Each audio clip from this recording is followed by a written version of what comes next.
Hello, this is Rick from Finca in beautiful Boquete, Panama, and we're making some coffee today. We have just picked a very special tree. This tree belongs to Seb and Fox, and this is how much we picked from their tree.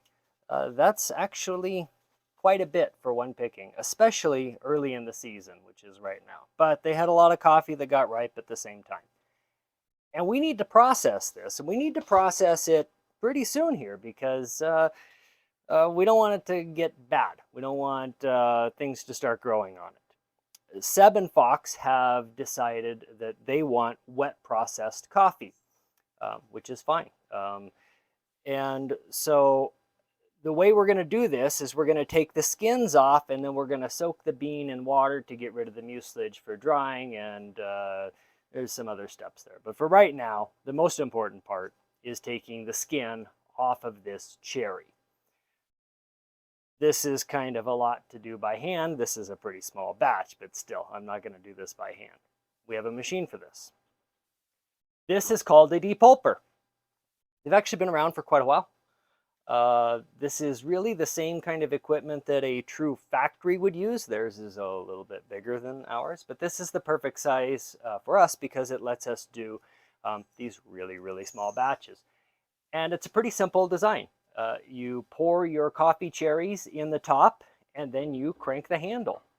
And as you crank this, there's a metal drum that will kind of, it'll rip the skins off of the cherries. Those skins will get pushed out the back of the machine, and they'll land in this basket down here. There's a couple things we can do with those too. A lot of it is just compost, but we can do some things. We'll talk about that another time. But today, we're focused on the coffee beans that will come down this chute into the sink, and that's when we're going to decide what we like, what's good, what's bad. This is how we do it. This is how we do the entire farm here. This is also how we do one tree at a time, and it is incredibly efficient. It's not perfect. We're still going to have to check some of this by hand, but it does work out pretty well, and that's what we're going to do with Seb and Fox's coffee. Okay, so processing Seb and Fox's beans, pretty simple, really. We just pour this into the top of the depulper, all of it, and then I crank the handle. We're going to use a little bit of water here to help all of this stuff flow through.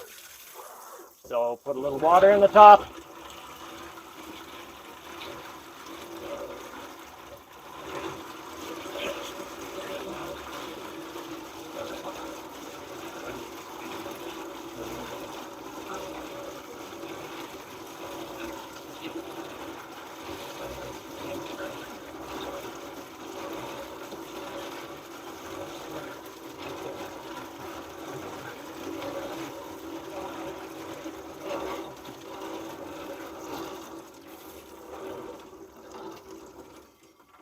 And so now I'm running a little bit of water through to make sure we have all of these coffee beans separated. Remember, these are special beans. These all belong to Seb and Fox, so we want to make sure the machine is completely flushed out. And everything that's in the sink now is their beans. But we're not done yet. We still need to sort through these and figure out what's good and what's bad.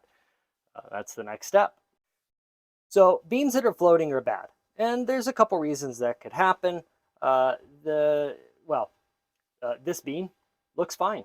If I saw this, I would never know there's anything wrong with it. But it's floating, and that means it's not going to make delicious coffee.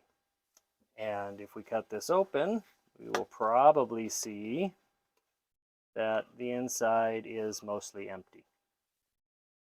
Never really grew inside, had some sort of defect. And this is not going to make the best coffee. So we want to get rid of this as soon as possible.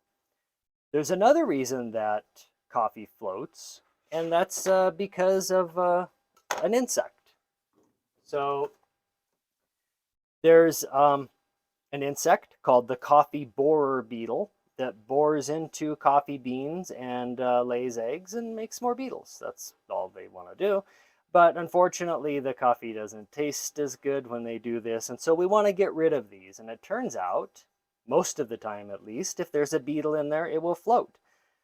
I haven't seen any that look like they have a beetle in them, which is great, although I'd love to show you, but it's terrific that we aren't losing any to the beetle. We do want to scoop out anything that's floating, though, and dispose of it, just in case there's a beetle in there. There's a few ways you could destroy these. You could burn them, you could spray them with insecticide, but what we do is we just compost them in a bag. So I'm going to scoop the floaters out. Anything that's floating is bad. Even if it still has a skin on it, it would not be floating if it was good coffee. This is not perfect. It's not foolproof. We're still going to have to check these by hand. But most of the time, if it's bad, it's going to float. And this is just a very quick, easy way of getting rid of the bad ones. So now we want to destroy these. And the way we do it is we just put them in a bag. And when that bag gets full, we'll tie it up. We'll let it sit in the sun. And after a few months in the Panama sun, it kills everything that's in there. And then we just have compost. That's just the easiest way to get rid of them. So what's left in here is mostly good coffee, but we're still going to check this to see, because this whole process is not perfect. So it's still going to get hand sorted. So that's the next step. Okay, so now we have most of the bad beans removed, but we still need to check them by hand. And so we're going to dump this through a strainer, and that'll get rid of the water. And then we can check the beans and see what's good and what's bad. So here we go.